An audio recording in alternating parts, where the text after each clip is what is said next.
ball down the right sideline. He's got Odell on the run across the 40. He's to the 30, 20, 15, 10, 5. Touchdown Giants, 75 yards, and they have their first lead of the day.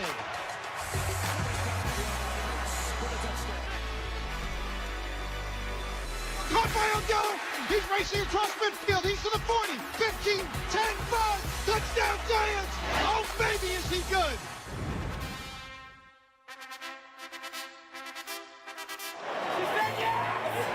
Our relationship's growing. Me and Lynette are going to get married sometime soon, just hopefully it all works out. I'm 23, I don't know much about marriage, but she seems like a pretty good gal.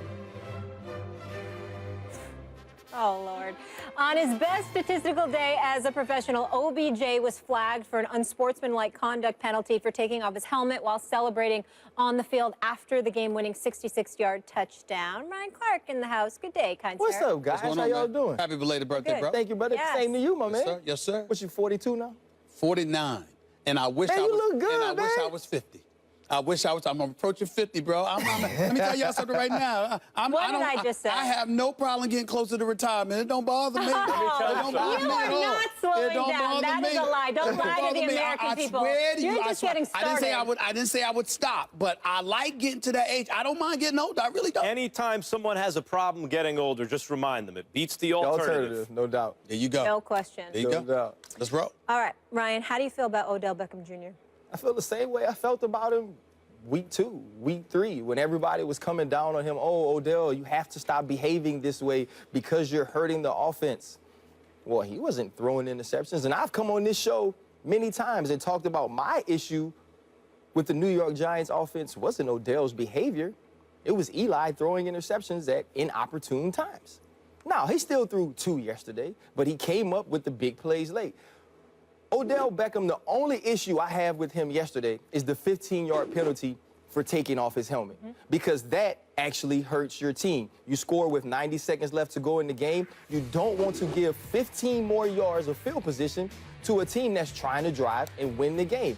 But other than that, I have no issues. You can propose, you can hug, you can lay down with the net, you can jump up and down, do whatever you want to do after you score that touchdown, because it does not matter as long as you make plays on the field. What we got to see from him yesterday is what I've said many times. When wide receivers wake up on Sunday morning, and they say you go to work and you bring your lunch pail and your toolbox. His toolbox has more tools in it than everybody else that's walking to the stadium. And that's what we got to see, whether it's the double move to go deep down the sideline early in the third quarter, the double move to get down the sideline early in the fourth, the slant catch, which we just trying, as New York Giants, we are just trying to move the ball.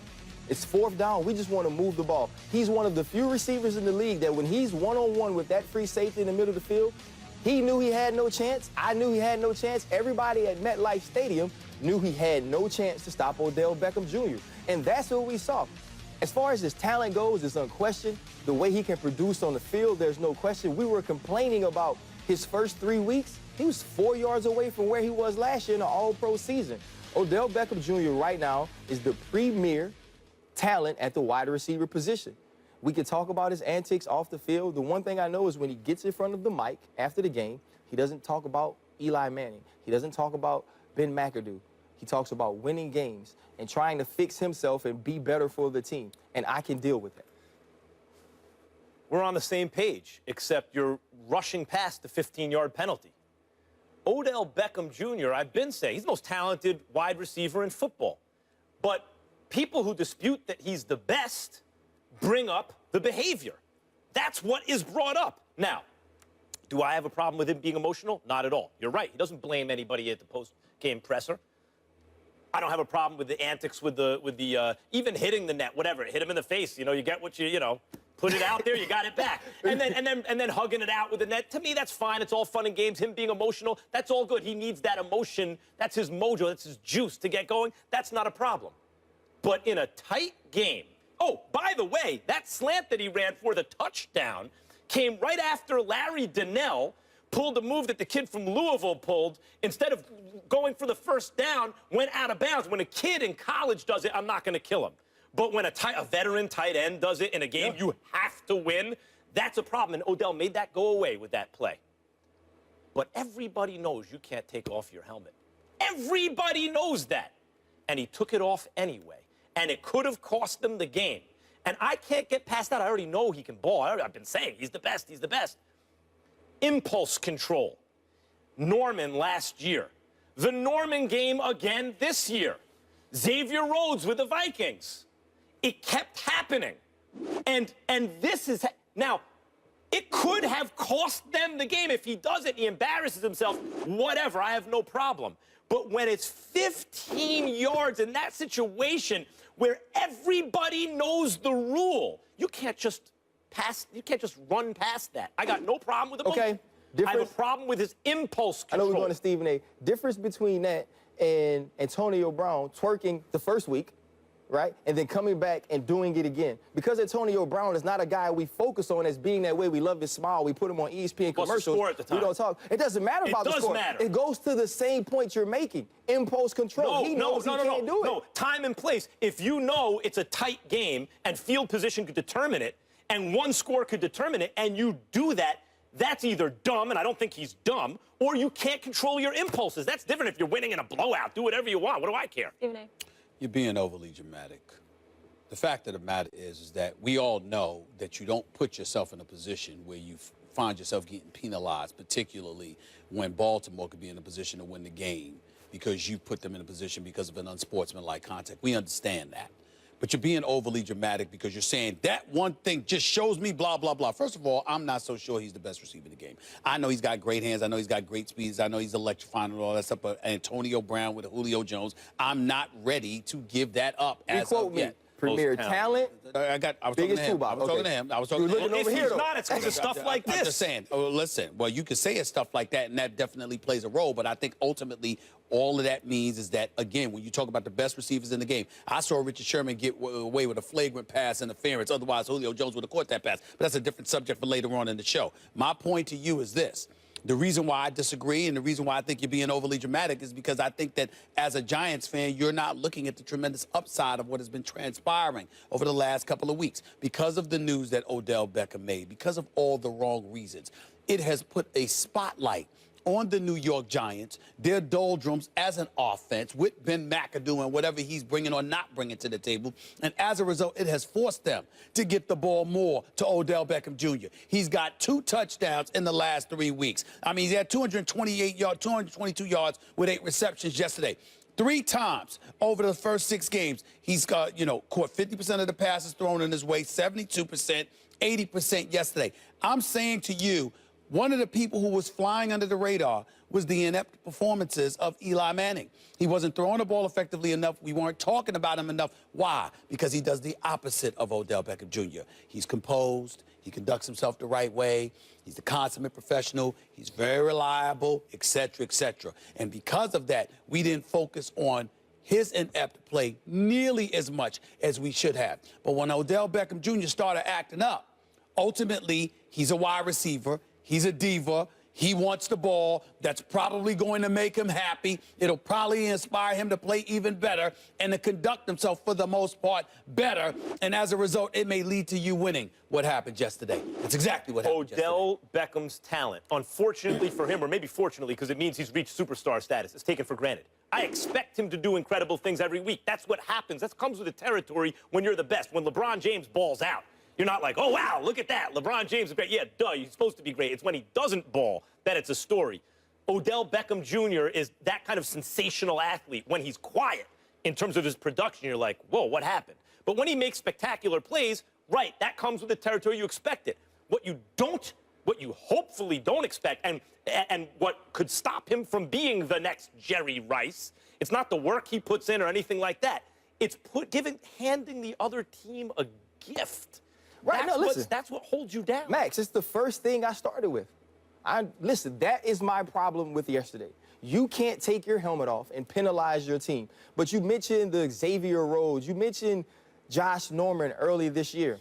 Those things didn't bother me. I don't think the play on the sideline is a penalty. It's not. When the 2 referees standing next to Xavier Rhodes and Odell Beckham don't throw it, and the guy from the middle throws it, that's not a penalty to me. Hold on, Ryan. First of all, Norman, he lost the game last year because of the situation with I Norman. said Mitch, you mentioned Norman earlier this year. And earlier this year, he was having a temper tantrum on the sidelines, but okay, I'm not gonna kill him over that because no penalty, anything like that. Xavier Rhodes, they missed the call on him. It should have gone against Rhodes. Odell got in their face unfairly. They hit the Giants with a penalty, and everyone knows the next one, you're out of there. And on the next play, he sought contact out of bounds. Now, you're right, they didn't call it. They could have easily, and he'd have been thrown out of the game. And they would have been wrong. But why put yourself in that position? Because when you're great, things happen. That's what makes you special, okay? If everybody was the same, then no one would be special. Odell Beckham Jr. is special. Right. He's got a temperamental issue from time to time that comes with it. You would take that with his talent any day of the week because you always rave. Well, then stop whining. No, stop whining. I don't mind the specialness. I don't mind the emotion. I have a problem with his impulse control. He may have impulse Keep control. it under control. Here's the thing, if you know him, That's not him. If you That's know not him, what works for him. If you know him, he's these things. He values relationships, and he's loyal. So when Ben McAdoo and Eli Manning get up there and they ask him questions about him, and to me, they threw him under the bus. Agreed.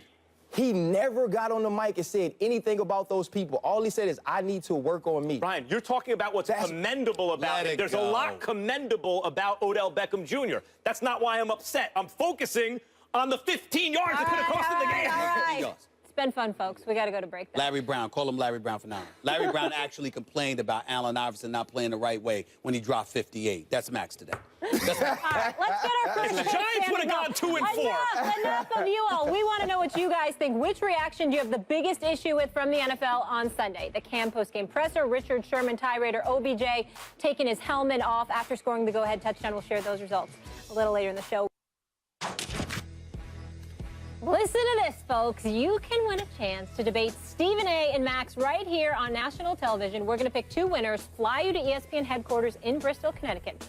All you have to do is go to firstTakeYourTake.com. Be sure to read and follow all the rules for your chance to win. Then it's easy. Upload a 1-minute video with your best original sports debate. Please keep it clean. Plus, no music, team logos, trademarks, or copyrighted material. And we just want you guys to be yourself on camera and try to impress these two. Winners will be announced November 23rd by our show staff, so get busy, and we could see you in Bristol at the debate desk taking on Stephen A. and Max. Meanwhile, let's take a look at some of the entries that have been submitted. Thank you for playing. Dak Prescott, leave him to start. Until he starts disimproving, then you can get Tony Romo. But come on, Stephen A. Smith. Come on, Max. We both know he can't stay healthy for the life of him. You got to give it up to Dak Prescott. He was a 4th-round draft pick by Dallas. People messed up. People took Jared Goff. People picked Carson Wentz, Ezekiel Elliott, all these players. Where's Jared Goff now? Jared Goff is still, what, 2nd-string quarterback over Casey Keenum? Are you familiar with the movie Any Given Sunday? Tony Romo is Cap, the old veteran quarterback that's injury-prone, who's past his prime. Jerry Jones is Al Pacino, the coach who's stuck with the old quarterback with the talented young Willie Beeman, that in this case is Dak Prescott.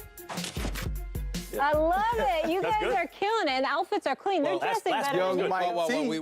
We got one dude that looked like Mike Tomlin. And we got another dude that clearly is a fan of Elvis Presley. You see that hairdo? You see that hairdo? Nice it looked like a damn Love your toupee. hair. But I like Any Given Sunday reference. Not bad. They got potential. Some of them. None of them. Tough critic. Willie I mean, Beeman? none of them ready for this. But we'll see. Yes. We'll see.